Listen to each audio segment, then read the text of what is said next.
ప్రభుని పరిచయం చేసి ప్రార్థన నేర్పించి వాళ్ళకు వాక్యం నేర్పిస్తే చాలు, అది అన్నిటికీ మించిన ఆస్తి. దేవునికి స్తోత్రం. వారి కుటుంబాలలో మేలుతో, వారి కుటుంబాల క్షేమాన్ని, వారి జీవితాలలో అభివృద్ధి, ఆశీర్వాదం, ఫలింపుని ఖచ్చితంగా చూస్తారు. ఎవరి కుటుంబాలలో అయితే ప్రార్థన జీవితముతో మిళితమైపోయినటువంటి అనుభవంలో ఉంటారో వారు తలగానే ఉంచబడతారు. ఎందుకంటే ప్రభు వాగ్దానం ఇచ్చాడు, నన్ను నమ్మిన నా పిల్లల్ని నేను తలగా ఉంచుతాను కానీ తోకగా ఉంచను. చదువుల విషయంలో కానీ, ఉద్యోగాల విషయంలో కానీ, తన కుటుంబ పరిస్థితులు కానీ ఒక మాదిరికరంగానే ఉంటారండి, ఒక ఆశీర్వాదకరంగానే ఉంటారండి. ఎందుకంటే ఇది దేవుని దీవెన, దేవుని ఆశీర్వాదం. తన పిల్లలను ఆస్తికర్తలుగా చేసేవాడుగా ఉన్నాడు. సామెతల గ్రంథంలోని రండి, చివరి భాగం ముగిస్తాడు. 4వ అధ్యాయం 18వ వాక్యం. పట్ట పగులగు వరకు వేకు వెలుగు తేజరిల్లునట్లు నీతిమంతుల మార్గం అంతకంతకు తేజరిల్లును, అంతకంతకు తేజరిల్లును. ప్రియులారా, రోజు రోజుకు వారు తేజరిల్లుతారు. దేవునికి స్తోత్రం. అంటే నూతన సంవత్సర దయా కిరీటం పొందుకున్నటువంటి ప్రియులారా, ప్రతి ఒక్కరూ కూడా, ప్రతి ఒక్కరు నిన్నటి వారమే, మనం నిన్నటి వారమే. కానీ ఈ రోజు దేవుడు దయ తెలిసి ఈ రోజు కూడా మనకి ఇచ్చారు. దేవునికి స్తోత్రం.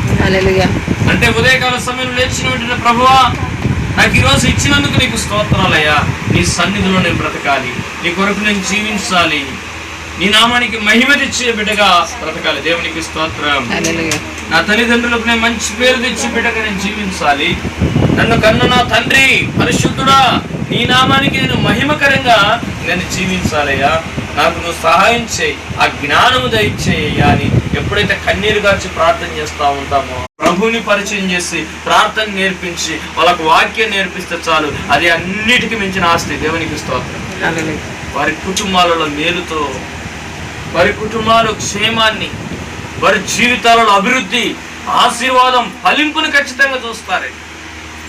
ఎవరి కుటుంబాలలో అయితే ప్రార్థన జీవితముతో మిళితమైపోయినటువంటి అనుభవంలో ఉంటారో వారు తలగానే ఉంచబడతారు. ఎందుకంటే ప్రభు వాగ్దానం ఇచ్చాడు, నన్ను నమ్మిన నా పిల్లల్ని నేను తలగా ఉంచుతాను కానీ తోకగా ఉంచను.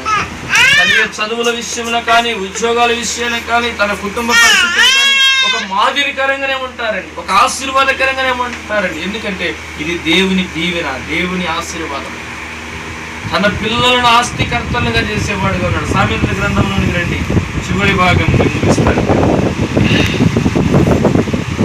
4వ అధ్యాయం 18వ వాక్యం. పట్ట పగులగు వరకు వేకు వెలుగు తేజరిల్లునట్లు నీతిమంతుల మార్గం అంతకంతకు తేజరిల్లును, అంతకంతకు తేజరిల్లును. ప్రియులారా, రోజు రోజుకు వారు తేజరిల్లుతారు. దేవునికి స్తోత్రం. అంటే నూతన సంవత్సర దయా కిరీటం పొందుకున్నటువంటి ప్రియులారా, ప్రతి ఒక్కరూ కూడా, ప్రతి ఒక్కరు నిన్నటి వారమే, మనం నిన్నటి వారమే. కానీ ఈ రోజు దేవుడు దయ తెలిసి ఈ రోజు కూడా మనకి ఇచ్చారు. దేవునికి స్తోత్రం. అంటే ఉదయకాల సమయంలో లేచిన వెంటనే, ప్రభువా నాకు ఈ రోజు ఇచ్చినందుకు నీకు స్తోత్రాలయ్యా, నీ సన్నిధిలో నేను బ్రతకాలి, నీ కొరకు నేను జీవించాలి, నీ నామానికి మహిమ తెచ్చే బిడ్డగా బ్రతకాలి. దేవునికి స్తోత్రం. నా తల్లిదండ్రులకు నేను మంచి పేరు తెచ్చి బిడ్డగా నేను జీవించాలి.